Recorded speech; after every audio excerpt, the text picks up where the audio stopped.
नरेंद्र मोदी भी मुसलमानों को लुभाने की कोशिश कर रहे हैं। मिशन 272 के लिए 30 करोड़ मुसलमानों की अनदेखी करना मुश्किल है, एहसास हो रहा है कम से कम, खासकर तब जब लोकसभा की 183 सीटों पर मुसलमानों का प्रभाव है। ऐसे में मोदी हर हाल में सियासी समीकरण अपने पक्ष में करने की जुगाड़ में लग गए हैं।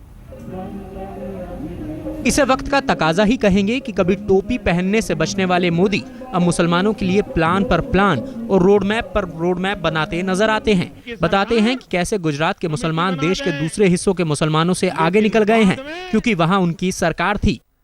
गुजरात का सेकुलरिज्म सच्चा सेकुलरिज्म है, जो सबकी भलाई के लिए काम करता है, सबका साथ सबका विकास लेकर के चलता है। मुसलमानों में श्रमिक रोजगारों की दर बिहार में 47 रुपीज है, गुजरात में 61 रुपीज है।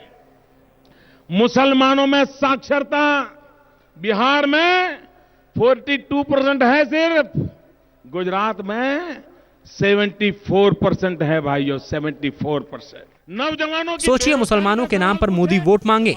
क्या ये तस्वीर चुनाव से पहले संभव थी? सामने मिशन 2014 है। दिल्ली की दौड़ में शामिल कोई भी पार्टी 30 करोड़ मुसलमानों की अनदेखी नहीं कर सकती, खासकर तब जब टारगेट 272 प्लस हो। और हर किसी ने मुसलमानों के नाम पर वोट बैंक की राजनीति की है। सेकुलरिज्म के नाम पर मुसलमानों की आंख में धूल झोंकी है। मैं देश के मुसलमान भाइयों को आज कच्चा चिट्ठा खोलना चाहता हूं।